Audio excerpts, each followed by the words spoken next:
Hello, um, I'm back with another ramble about a film that I really like.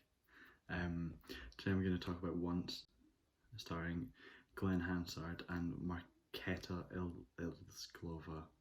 I know I'm not pronouncing that correctly, but you know. Once it is an independent short. No, it's not. It's not an independent short film. It's an independent musical romantic comedy following guy and girl, and I'm not even blanking on the names because that's the actual name of the characters. Um, it it follows them. Guy is portrayed by Hansard, and he is a Hoover repairman slash musician who plays on the streets of Dublin to try and make ends meet. And then he meets a girl who is also she's a mother and she's also a musician. She plays the piano, and the film follows their love as it grows, and then ultimately doesn't um, blossom into anything big, which is very relatable situation. I think everyone on earth can relate to being in love with someone and then it just drifting apart. The film, I want to talk about the writing first because the writing is a bit of a complaint, but it's not. Neither of the two actors, the main actors, were actually actors.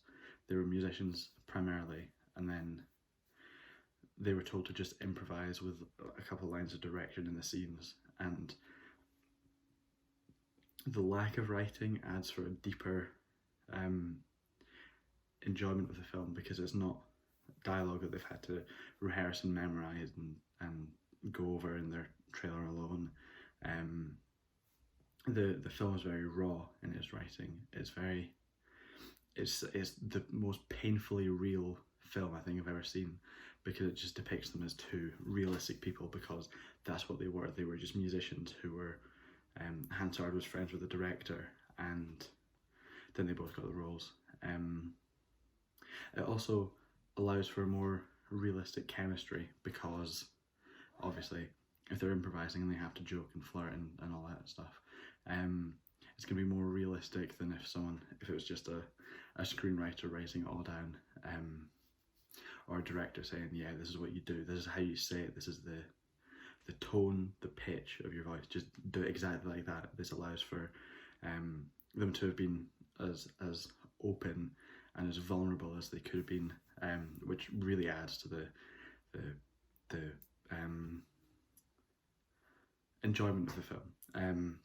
Also, the performances, despite them not being actors primarily, are fantastic. Glenn Hansard is hilarious, and that's never something you obviously expect musicians to have somewhat of a personality, but for him to be really funny in the film, is very good.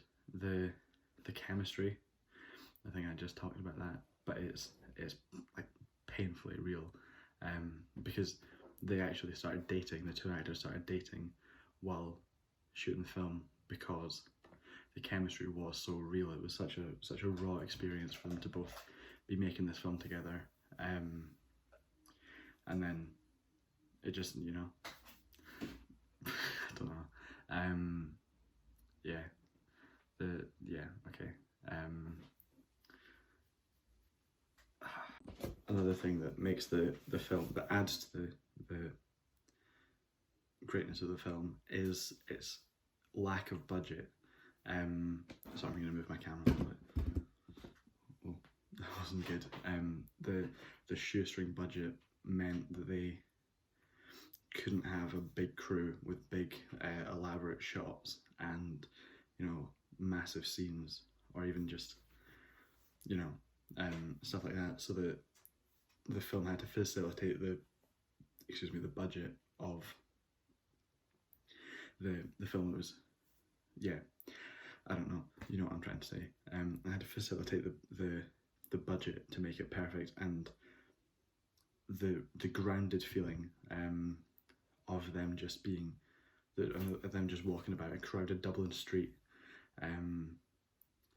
with extras that didn't even know they were being filmed, is really great, and obviously it makes it more and more realistic, because they're just walking amongst people who are just going shopping, or they're just going to get some lunch at a cafe, and it really, you know, makes it as grounded as possible.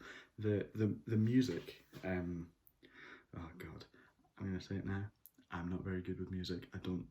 I listen to a lot of it, but I don't know any technical terms. So this is just from my brain. The music in this is fantastic. What's the song? I'm trying to think of the song title now. Falling Slowly, that's the song. The main song that they sing. They go into a music shop, and they sit down at a piano, and he starts playing this song, and she starts singing along, and it makes me cry every single time I watch it or listen to it on a playlist, or if I'm just listening to the soundtrack.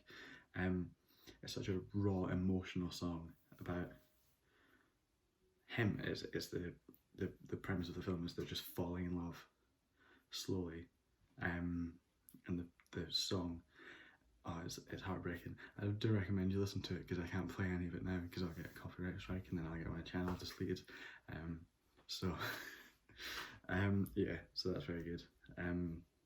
The ending of the film, I think I've spoiled it already, but they don't actually end up together. Guy goes off with his ex-girlfriend, and girl moves back to Czech Republic, I think is where she's from. After a really amazing scene, they go for a drive and they're just walking, and she says something in Czech, and he's like, what does that mean? But she says, I love you. There's no subtitle, there's no explanation, there's no big, oh, you idiot, I'll say it in English, and I love you. It's just, she says it in Czech, and you know, the audience know it, but he doesn't, and it's great. But then when you know, he goes off to London with his ex-girlfriend, and she goes away, people do complain that it's a dissatisfying ending, but I think it's perfect for the story that was being told. And both actors actually said a kiss during the film, if they had admitted their love to each other, would have ruined the tone of the film, because it's not supposed to be a happy ending, because life isn't usually a happy ending. You don't, you know, for the story, as grounded as it is, that really adds to more of the grounded feel. Because these two were in love, but they don't end up with each other, which happens. That's as eloquent as I can be. So, you know, that's that film. I think it's very good, and I think you should watch it. I think for people in the UK, which is most of the people that will watch this, because I've got like 4 subscribers, I'm just gonna tell my friends to watch it. It's on Amazon Prime. I think you can just get it because it's on Prime. So I'd give it a watch. 8.5 out of 10, because it's not, you know, it's not a perfect film. It does have its flaws, but the good is incredible and the bad is average.